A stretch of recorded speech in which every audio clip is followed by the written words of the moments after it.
سیاه و سفید. کی سیاه و سفیده پسرم؟ زندگی همه چی. خیلی هم رنگ داره.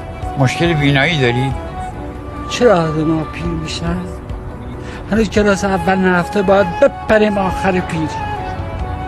شما الان یه جورایی پیری خود من. دنبال چی میگردی جوون؟ چشمم بزنیم باید بشینیم به انتظار.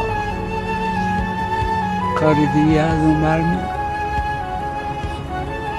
غم انگیزه نه؟ زیاد کتاب خوندی؟ چرا بشر اینقدر سوال داره؟ از کی به جواب این سوالاتش میرسه؟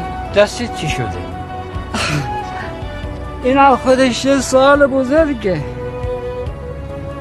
چرا ما شکستنی هستیم؟ چرا ما رو بسته بندی شده نفرستادن؟ که رومو بنویسند با احتیاط هم شود. میشکند شکستنی